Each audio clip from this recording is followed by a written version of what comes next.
Assalamu alaikum wa rahmatullahi wa barakatuh. Raha lasana bavy anatin'ny fonona islam, ny fanaovana sorona amin'ny androna Aïdy dia anisan'ny fomba amam-panao zay napetraka ny raibe ny finoana islam dia ipaminany Ibrahim alayhi salam rehefa nahazo tsindrimandry tamin'ny tompo Allah subhanahu wa ta'ala izy fa nanapaka nananao sorona ny zanany Ismaël, ka rehefa nanatanteraka an'izany izy teo ampanaovana an'izany sorona izany dia tsy nomeny Allah alalana ilay antsy nanapaka any Ismail alayhi salam, ka rehefa tsy nomena an'izany alalana anapaka izany ilay antsy, gaga Ibrahim ka nikapony tamin'ny vato teo akaiky ka nizara roa izany vato izany, dia gaga izy nanontany ilay antso hoe ory antsy, nofotra no nitapako taminao tsy vitanao nanapaka azy, fa vato lehibe anankiray dia nizara anankiroa vitanao.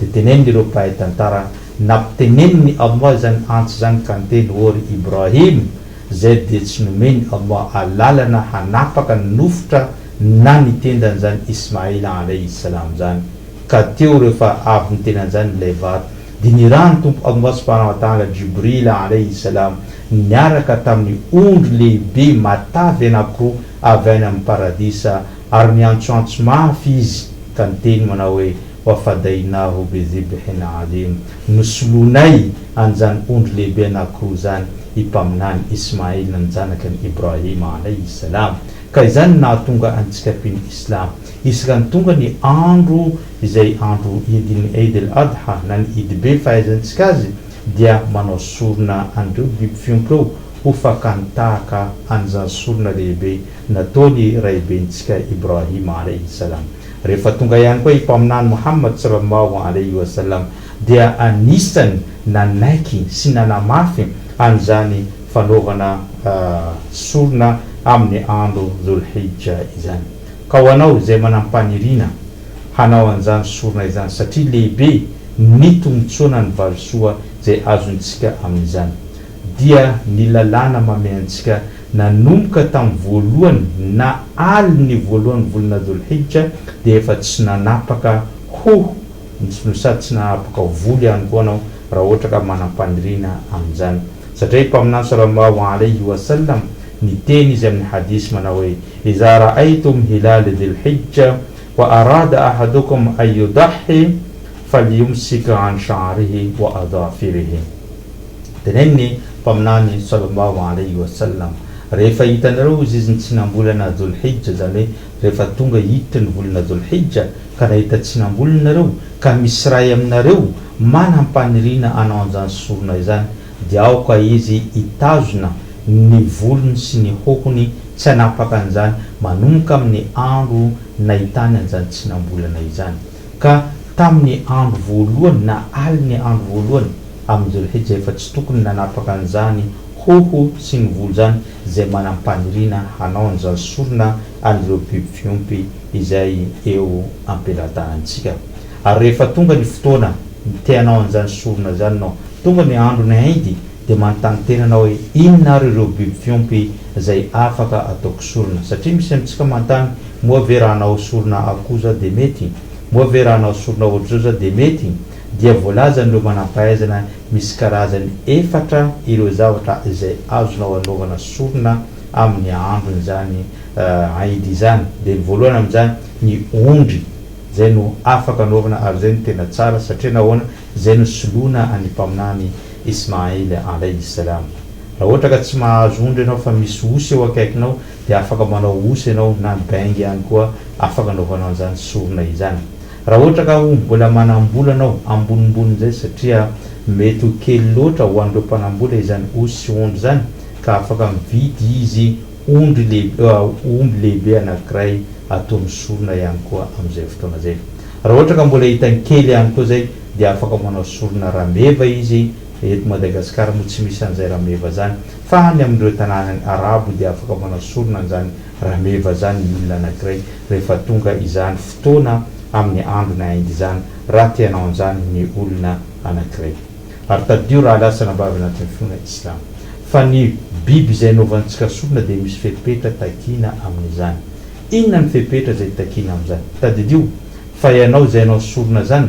dia anisan'ny fanompona lehibe entinao manakaiky ny Allah, anisan'ny fanompona lehibe fanomezana ho an'ny Allah izany sorona izany. Ka rehefa anao anolotra zavatra ho an'ny Allah, anolotra zavatra na cadeau ho an'ny Allah, dia safidio ny zavatra tsara indrindra,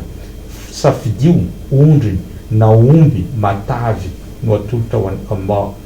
biby izay tsara tsy misy klema indrindra satria tsy ekeny finoana islam raha anao sorona anao zavatra ho atolotra ny Allah ka misy klema. Ny klema dia mety voan'ny masony anankiray na tsy mahita tsara ny masony anankiray na misy fotsy amin'ny masony anankiray, na ihany koa tapaka ny sofiny zany ondry zany na izany omby zany dia tsy ekena ihany koa zany, na ihany koa tapaka ny tandrokan'izany ondry zany dia tsy mety ihany koa, fa mila zavatra salimun min al-uyub, zany hoe tsy misy kilema ny zavatra zay atao, tsy tapaka ny tongony fa mitsangana tsara ny mahita azy ary matavitavy izy. Zay no zavatra ndeha atolotra ho an'ny Allah subhanahu wa ta'ala. Omeko ohatra fotsiny nao raha ianao zao hotolorako cadeau, inona mba cadeau tianao ve hotolorako ondry zay tapaka na misy kilema, ondry gilany masony na jambany masony, ondry izay tapaka ny tongony? Mety tsy ho raisinao zany raha ianao nitolorako an'izany cadeau zany. Ary tadidio fa indrindra tompo Allah subhanahu wa ta'ala izay tompony zao tontolo zao ary zay lehibe izay anoloranao asa fanompona rehetra, dia toloro zavatra tsara ary tsy misy kilema mihitsy, ary raha vao misy kilema na dia kely aza dia tsy ho raisiny Allah subhanahu wa ta'ala herim-po vermaine nataonao amin'izay fotoana izay. Ary rehefa tonga ny fotoana andehanam-panao an'izany ondry zany na izany naovanao an'izany sorona zany, dia misy doigt izay tokony ho vakinao. Voalohany dia tsy maintsy miteny bismillahi Allahu akbar, ary zay ihany koa rehefa napaka zavatra na napaka akoho na napaka ondry na napaka inona dia afaka miteny ary tsy maintsy miteny zay bismillahi Allahu akbar amin'ny anaran'ny Allah ilay lehibe sy izy no lehibe indrindra.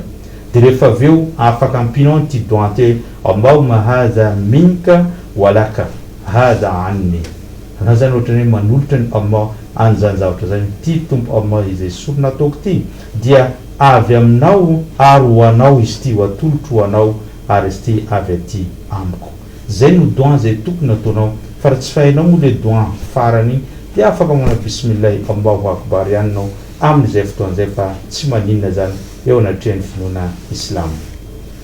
Raha rasana vavy anatin'ny finoana islam mahakasika an'izany sorona zay ho ataontsika mandritra an'izany Eid al-Adha izany, dia mety anontany tena anao hoe raha anao an'izany za dia inona ny fahasoavana zay ho azoko?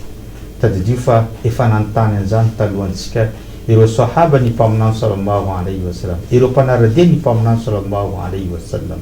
ka niteny izy ireo rehefa nanontany ny mpaminany manao hoe ma hadhihi adahi, oriraka ny Allah, inona ity sorona izay ataontsika isaka tonga ny Eid al-Adha ity, dia manao sorona tsika mba inona ny antony, inona ny tiany Allah tongavana an'izany?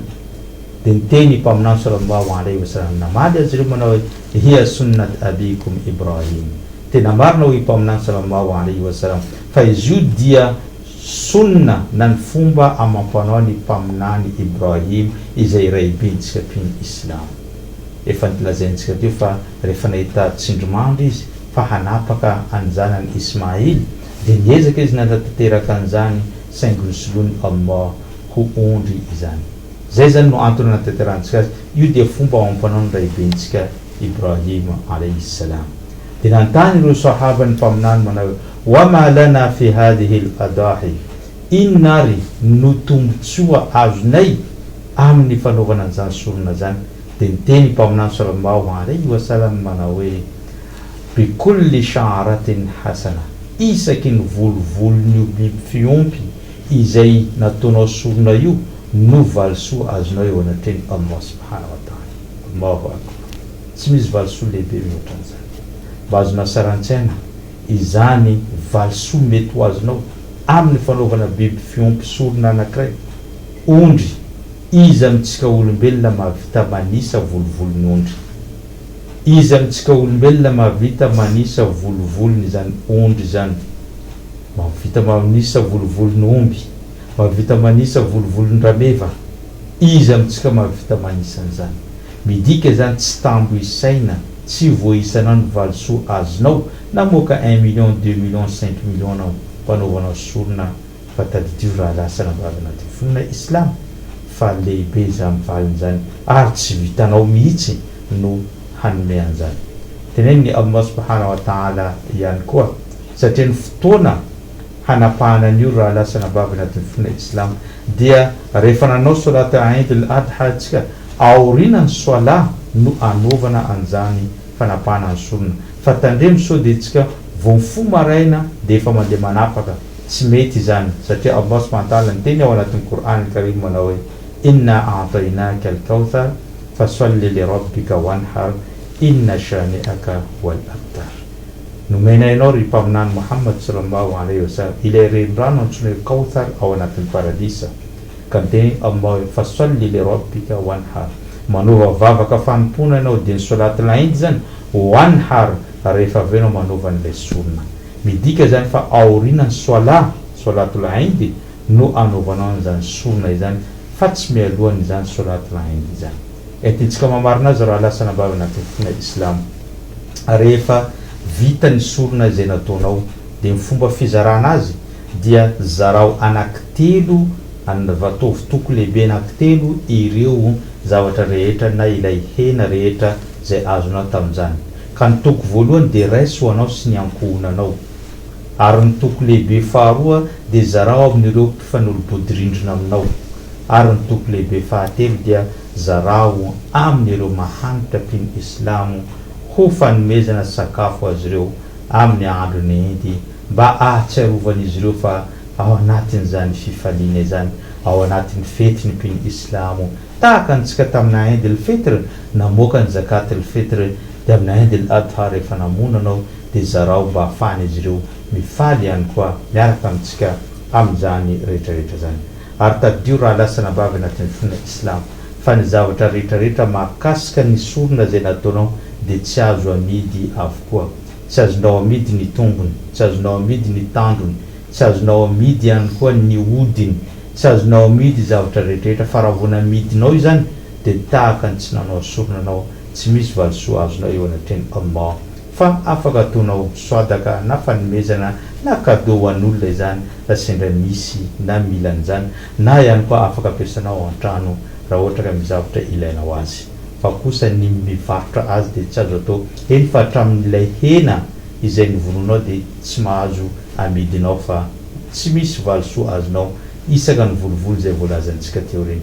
Zay ngamba no fandaharantsika tamin'ity androany ity, isaoraka no manaraka an'izany hatranaty-piandohana ka hatramin'izao fiakaran'izao. Ny tenako dia mametraka ny mandrapitafa ho amin'ny alahady herinareo toy izao. Wassalamu alaikum wa rahmatullahi wa barakatuh.